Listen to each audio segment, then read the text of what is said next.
Saludos y bienvenidos al resumen de las noticias de la semana. La definitiva aprobación por decreto de la reforma laboral ha eclipsado la información de los últimos días. Además, la fecha definitiva de la próxima huelga general. Todo esto y más lo vemos en unos momentos. Comenzamos.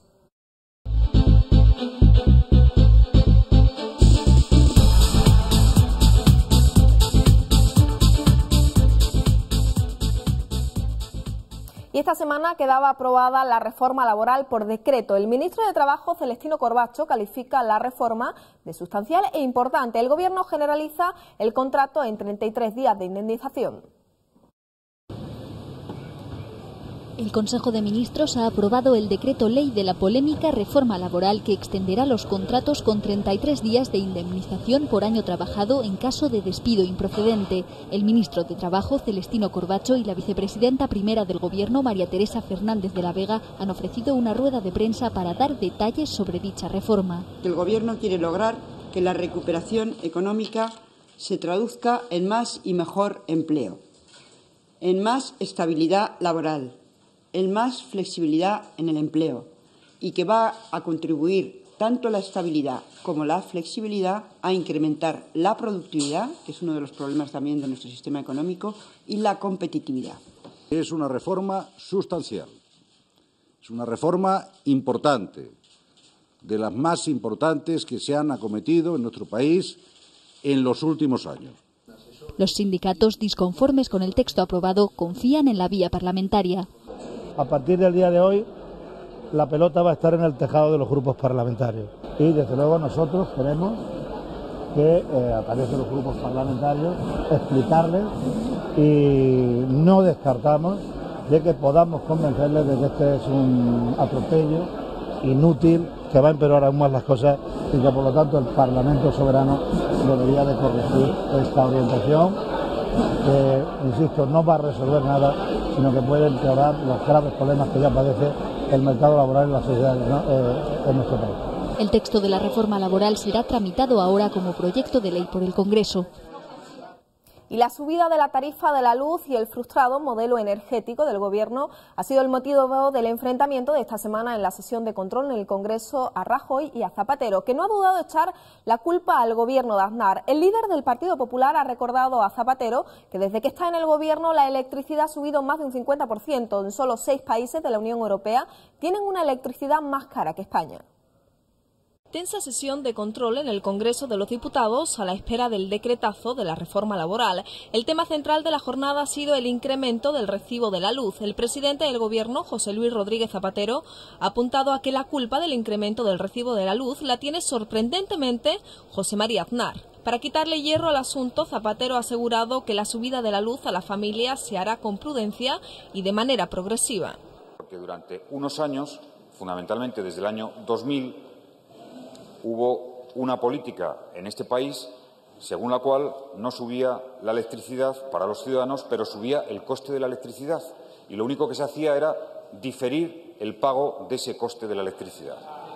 Y ahora nos hemos encontrado con un déficit tarifario muy voluminoso que tenemos que afrontar.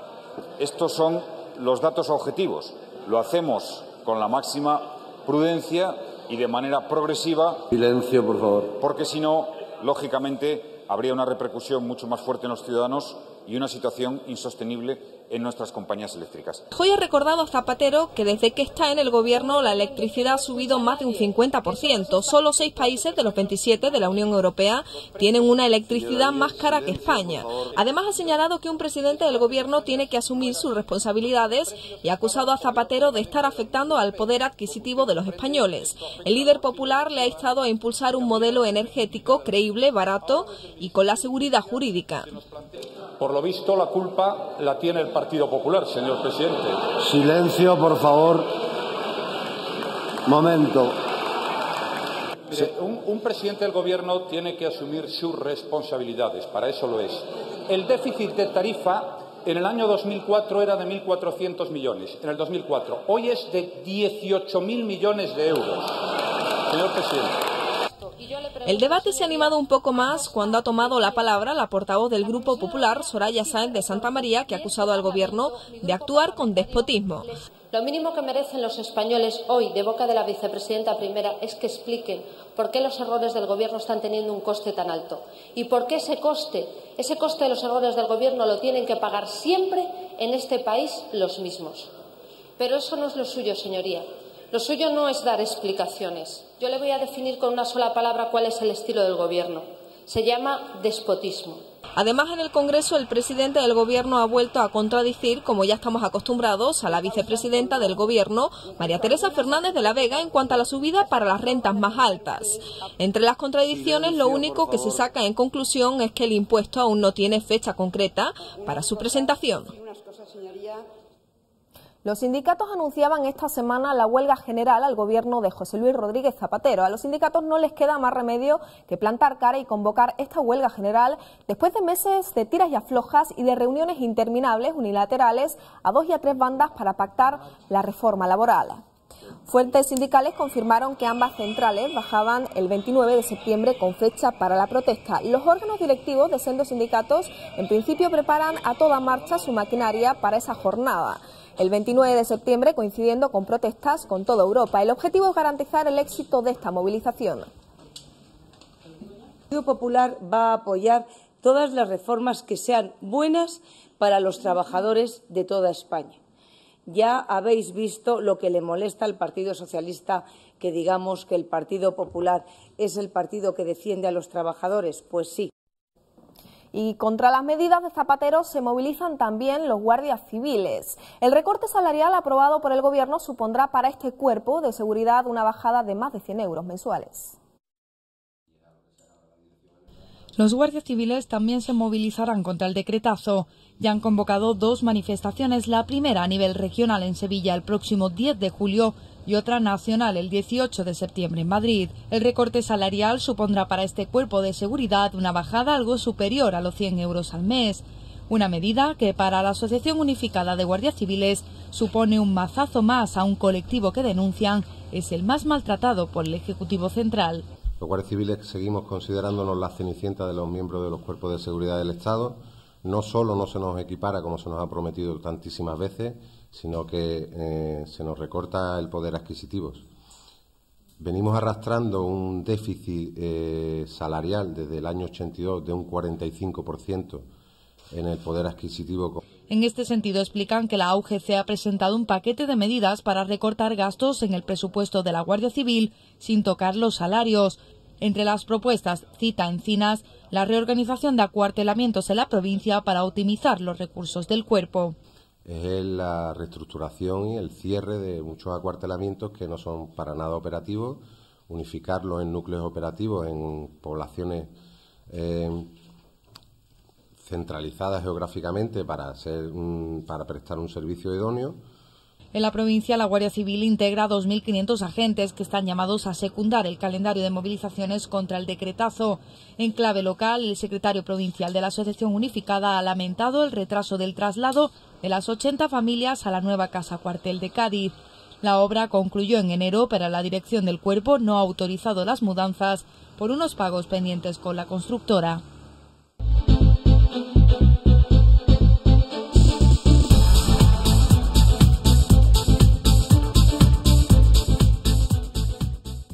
Las políticas de gasto público de los últimos 2 años han vuelto a los españoles más pobres. En concreto, 4.219 euros por cabeza, solo a cuenta del incremento de la deuda pública en circulación, el mayor agujero del Estado. Cada uno de los 41,2 millones de españoles registrados en el Instituto Nacional de Estadística debían 11.841,9 euros al cierre del pasado abril, como consecuencia de los 488.392 millones de euros a los que ascendieron estos números rojos. La rapidez del deterioro de las finanzas públicas ha sido tal que en 4 meses, desde diciembre de 2009, la deuda figurada por este concepto ha crecido 274 euros por cada español. En 16 meses lo ha hecho 3.076 euros y en poco más de 2 años, desde diciembre de 2007, aumentó en 4.291,9 euros por cabeza. Así, una familia de 3 miembros desde hoy debe a cuenta del Estado la friolera de 35.525 euros y una de cada 4, 47.367. En mayo vuelve a subir el IPC un 1,8 según el Instituto Nacional de Estadísticas. Los carburantes que mantienen su tendencia al alza, pero a un ritmo más moderado, y la menor caída de los precios, los alimentos, el ocio y la cultura han permitido el repunte. La inflación volvió a subir en mayo hasta un 1,8% en su tasa interanual, después del 1,6% de abril, según cifras del Instituto Nacional de Estadísticas. Los carburantes, que mantienen su tendencia al alza pero a un ritmo más moderado, y la menor caída de los precios de los alimentos, el ocio y la cultura han permitido el repunte. Se espera que el IPC aumente aún más en julio debido a la subida del IVA impuesta por el Gobierno. Por comunidades, los precios suben en mayo en todas, especialmente en Melilla, donde se registró una subida del 2,5%, en Castilla-La Mancha y Cataluña. Donde menos avanzan es en Canarias, con un alza del 1%.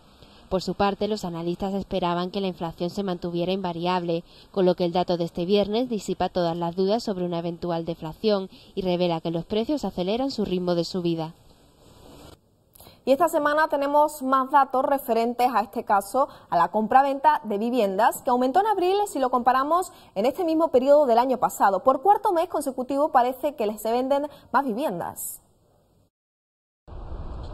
La compraventa de viviendas aumentó un 17,6% en abril respecto al mismo mes del año anterior. Estos datos muestran una clara tendencia de mejoría en el mercado inmobiliario y un posible reflejo de la salida de la recesión. En total se realizaron 34.326 operaciones. El número de transacciones fue prácticamente el mismo para viviendas nuevas y para inmuebles de segunda mano. El 49,7% se realizaron sobre casas a estrenar y el 50,3% sobre viviendas ya usadas. Abril es el cuarto mes consecutivo en el que aumentaron el número de operaciones de compraventa, aunque de forma más intensa que en marzo, cuando crecieron un 9%. El mayor número de compraventas de viviendas por cada 100.000 habitantes en abril se dio en Cantabria con 181 operaciones y Baleares con 112 compraventas. El 57,5% de las transacciones se efectuaron en Andalucía, Madrid, Comunidad Valenciana y Cataluña. Queda desarticulada una banda dedicada a la clonación de tarjetas de crédito. Las actividades de la red, que abarcan desde el robo a la fuerza, la estafa, la extorsión, la explotación sexual y el blanqueo de capitales, se estima que podrían haber obtenido unos beneficios superiores a los 20 millones de euros. Ha sido desarticulado un grupo organizado de clonadores de tarjetas bancarias con conexiones internacionales. 14 países han participado en un operativo donde han sido detenidas 178 personas. Falsificaban tarjetas y después realizaban reintegros en cajeros automáticos o compras en comercios. Miles de personas viviendo exclusivamente del producto de estos hechos delictivos. ¿Entiendes? Exclusivamente. Pero ya no solo los propios autores, sino que las propias familias han hecho de este hecho delictivo el modus vivendi. Las investigaciones contra este grupo criminal se iniciaron en Valencia. La organización contaba con uno o varios subgrupos que funcionaban de forma autónoma en los diferentes países. Al frente de cada uno había un responsable que era el único que mantenía contactos con la cabeza de la organización. Están perfectamente organizados, tanto a nivel mundial como a nivel local o nacional, por escalones, por categorías. Decía que era muy similar su estructura a la estructura que tiene o pueda tener una multinacional. Las actividades de la red abarcaban también el robo con fuerza, la estafa, la extorsión, la explotación sexual y el blanqueo de capitales. Se estima que podrían haber obtenido unos beneficios superiores a los 20 millones de euros. Y una iniciativa, en este caso, para promover las nuevas tecnologías entre sectores que por diversas cuestiones tienen más dificultad para acceder a ellas. La informática une a jubilados y a reclusos en Barcelona. El centro penitenciario de Quatre Camins colabora con el Departamento de Justicia de la Generalitat. La informática une a jubilados y a jóvenes reclusos en Barcelona. El centro penitenciario de jóvenes ubicado en la prisión de Quatre Camins, en la Roca del Vallès, ha puesto en marcha un proyecto que pretende hacer llegar nociones de informática a jóvenes reclusos. Los papeles se invierten y son los mayores quienes instruyen a los jóvenes. ¿Y ahora qué vas a hacer? ¿Hacer columnas? Muy bien. La complicidad entre alumnos internos y los improvisados profesores es máxima. A meterte en todos los sitios que hay, a hacer programas para diseñar, para hacer informes de la empresa, cosas de eso. Miguel, muy bien, muy buen alumno, sabe mucho él, ¿ya?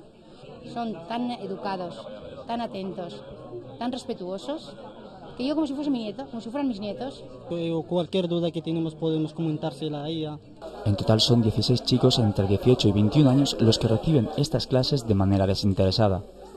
Los profesores se desplazan 4 días a la semana al centro penitenciario. Esta iniciativa, impulsada por el Departamento de Justicia de la Generalitat, funciona desde hace 2 meses y, al margen de enseñar conocimientos sobre informática, realiza una tarea social que permite ayudar a formarse a estas personas para que tengan una segunda oportunidad en su reintegración social.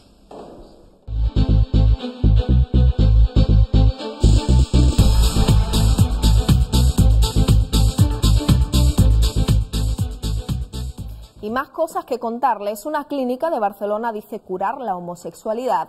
Es por ello por lo que la Generalitat ha abierto un expediente a la Policlínica Tibidabo por tratar la orientación sexual. Se trata de un expediente de investigación a esta clínica de Barcelona que ofrece un tratamiento para lo que llama curar la homosexualidad, por lo que podría ser condenada a pagar una multa. La Policlínica Tibidabo de Barcelona ofrece pastillas y tratamientos psiquiátricos para dejar de ser homosexual.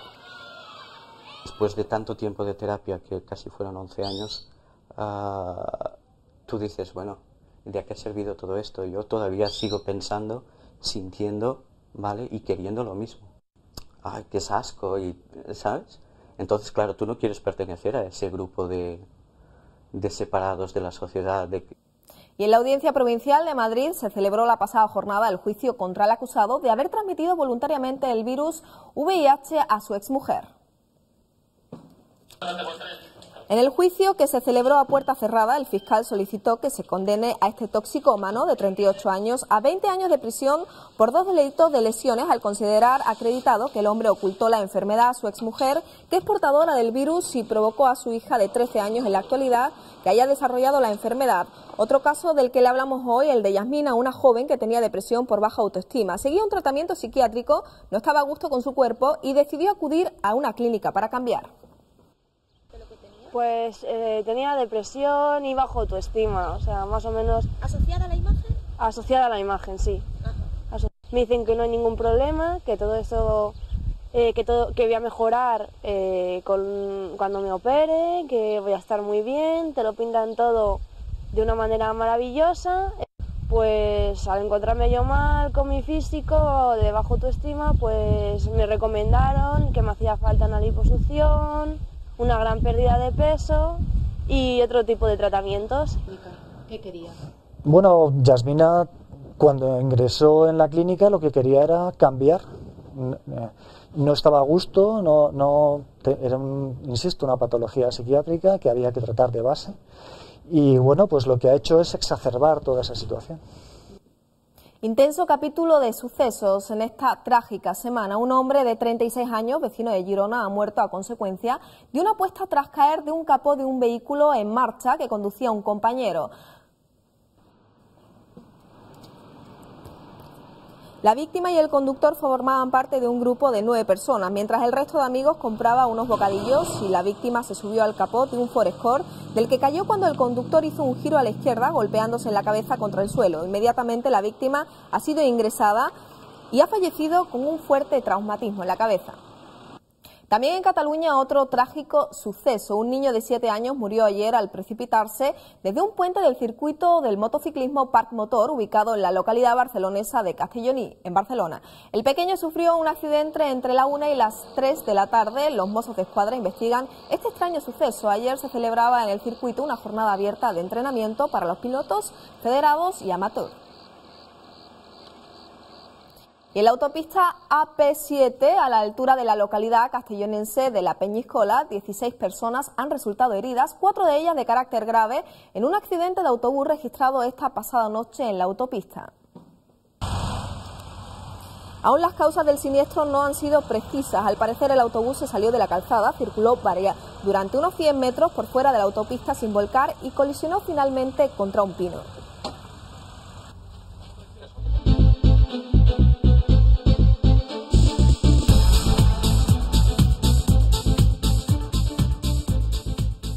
Y les hablamos ahora de un museo un tanto fantasmal. El contenido de este se dio a conocer en el mundo entero por el misterio que aún sigue encerrado con las caras de Belmed. 1 millón de euros costará este museo con las misteriosas fotografías. Eso Un museo que costará 1 millón de euros servirá para explicar a los visitantes el misterioso fenómeno de las caras de Belmez. Se trata de un centro de interpretación que se empezará a construir después del verano y se ubicará en la localidad jienense de Belmez de la Moraleda, en los terrenos de la antigua escuela. Las opiniones respecto a la abultada suma que se dedicará al museo son variadas. Yo creo que hay otras cosas en el pueblo más importantes para hacer como para... Yo creo que las caras pueden esperar 1 año más o 2 años más, me parece a mí. Sí, me parece que son muchos. 1 millón de euros. Hombre, pues yo creo que hay otras cosas más prioritarias, la verdad, aquí en el pueblo. Que es necesario para el fenómeno, simplemente.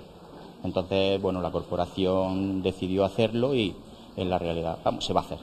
El centro no albergará las imágenes originales, sino una colección de 20 fotografías. Las caras para adelante tienen que venir aquí, las caras están aquí y de aquí no se van a ir. Será la primera infraestructura turística que se cree en el municipio en torno a este fenómeno que ha dado a conocer a Belmez a todo el país. Y la estrella de Hollywood, Tom Cruise, ha hecho las delicias de sus fans, participando esta semana en una exhibición con especialistas en la zona de la Catedral, la Plaza de la Virgen de los Reyes y la Plaza del Triunfo, recreando escenas del rodaje de la película Noche y Día, que tiene como escenario la capital hispalense. Cruise ha protagonizado una impresionante persecución en moto y ha atendido amablemente y muy sonriente a todos sus fans que le vitoreaban desde las vallas. Esta noche en Sevilla se viste de gala para la premier de la película Night and Day a las 10 de la noche en el Teatro Lope de Vega, al que asistirán Tom Cruise y por supuesto también la actriz Cameron Díaz.